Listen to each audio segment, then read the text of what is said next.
নিয়ে মামলা চলছে, এই নিয়ে মামলা চলছে। সে মামলা 2025 আসতে যাচ্ছে, কবে শেষ হবে বলতে পারবো না। সব কথা মমতা ব্যানার্জি বলে, একবারের জন্য বলে কি সুপ্রিম কোর্টে আমার এটা নিয়ে মামলা চলছে, এই বিষয়ের কথা বলে, হাইকোর্টে মামলা চলছে এই বিষয়টা নিয়ে বেশি কথা বলে, সব জায়গায় খোঁচাখুচি করে।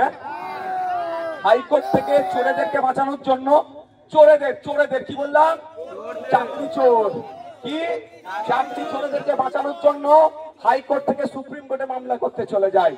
ইডি সিবিআই না তদন্ত করে, হাইকোর্টের রায় না পছন্দ হলে সুপ্রিম কোর্টে গিয়ে মামলা করে। যেখানে মমতা ব্যানার্জি প্রেস্টিজিয়াস ইস্যু, মমতা ব্যানার্জি তার সিটে হেরেছে, নন্দীগ্রামের মানুষ তাকে হারিয়েছে বা জোর করে তাকে হারিয়ে দেওয়া হয়েছে, এটা নিয়ে বিতর্ক আছে তো ভাই। তাহলে প্রেস্টিজিয়াস ইস্যু, তাহলে মমতা ব্যানার্জি হাইকোর্টের মামলাটা স্পিড আপের জন্য সুপ্রিম কোর্টে যেতে পারে তো নাকি? ওইটা করেছে? এটা করলে তো শুভেন্দু অধিকারী ভয় পেয়ে যায়। শুভেন্দু অধিকারী মিথ্যা বলে হিন্দু মুসলমানের মধ্যে যে ঐক্য আছে সেটা বিনষ্ট করতে পারবে না। শুভেন্দু অধিকারী জেলের মধ্যে থাকলে হিন্দু মুসলমানের বাইনারি তৈরি করতে পারবে না। হিন্দু আর মুসলমানকে বোকা বানিয়ে এই তৃণমূলের বিজেপি ভোট চুরি করতে পারবে না, এই ভোট লুট করতে পারবে না। সেই জন্য মমতা ব্যানার্জি শুভেন্দু অধিকারীকে ছেড়ে রেখেছে। অনেক কথাই রিয়াকশন দিল। শুভেন্দু অধিকারী কেন ভোটে কিভাবে জিতলো, মামলা হওয়ার পরেও একটা মামলা প্রত্যয় করবে, কারণ মিডিয়াতে একটা দেখাচ্ছিল অমুক 5000 ভোটে জিতে গিয়েছিল, তারপরে আবার মিডিয়াতে দেখলাম 1800 ভোটে হেরে গেছে, আপনি আমি ধরে ফেলবো, সেই জন্য একটা মামলা নাম কষ্টে করতে হয়, করেছে। হয়তো এটা বলেছে শুভেন্দু তুই যেন রাগ করিস না, আমাদের করতে আমি করে দিচ্ছি।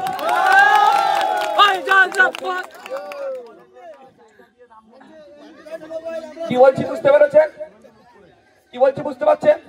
দিনের শেষে ওরা এক জায়গায় আছে, পর্দার সামনে একদম কুস্তি আর পর্দার পেছনে দোস্তি। এবার শুভেন্দু অধিকারী আর মমতা, গতবারে মমতা ব্যানার্জিকে নন্দীগ্রামের মানুষ হারিয়েছে, যদিও এখন মামলা চলছে। এবার সময় এসেছে মমতা ব্যানার্জি এবং শুভেন্দু অধিকারী দুজনকে এখান থেকে স্পষ্টভাবে হারানো হবে তো নাকি? আমি জানতে চাই শুভেন্দু বাবুর কাছে, রাজ্য সরকার তো বাংলায় এই নন্দীগ্রামের মানুষের জন্য কিছু করেনি, আপনাদের সরকার চলছে কেন্দ্র সরকার, কেন নন্দীগ্রামের মানুষের স্বার্থে, আদিত্য বেরাদের স্বার্থে, শেখ রেজাউল কবিরদের স্বার্থে, এদের স্মৃতিতে আপনি সেন্ট্রাল থেকে প্রজেক্ট নিয়েছে, কেন এই নন্দীগ্রামের মানুষকে উপকৃত করতে পারছেন না? এর জবাবও কিন্তু আগামী দিনে 2026 সালে এই নন্দীগ্রামের মানুষেরা আপনার কাছ থেকে চাইবে।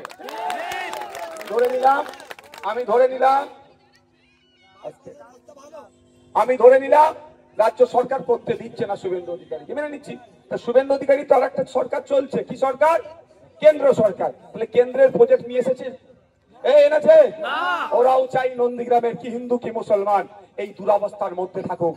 14 বছর কোনো পরিবর্তন হয়নি নন্দীগ্রামের, বরঞ্চ নন্দীগ্রাম আরো পিছিয়ে যাচ্ছে, শুধু হিংসা হচ্ছে, নন্দীগ্রামের মানুষ আজকে আতঙ্কিত হয়ে আছে।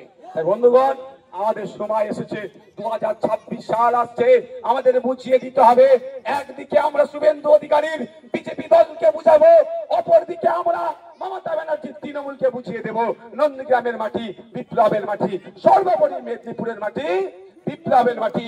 এই বিপ্লবের মাটি থেকে হাজার হাজার যোদ্ধারা দেশের জন্য আত্মবলিদান দিয়েছে, সেই মাটিকে আমরা, মাটির সম্মানার্থে, মাটির গুরুত্বকে আমরাও বুঝিয়ে দেব। কোন সাম্প্রদায়িক শক্তি এই মাটিতে টানা বাঁধতে দেব না, এবং যে ভণ্ড তার যে প্রতিশ্রুতি দিয়ে মানুষকে ভুল বুঝিয়েছে, সেই শক্তিকেও আমরা এই মাটিতে থাকতে হবে তো নাকি ভাই?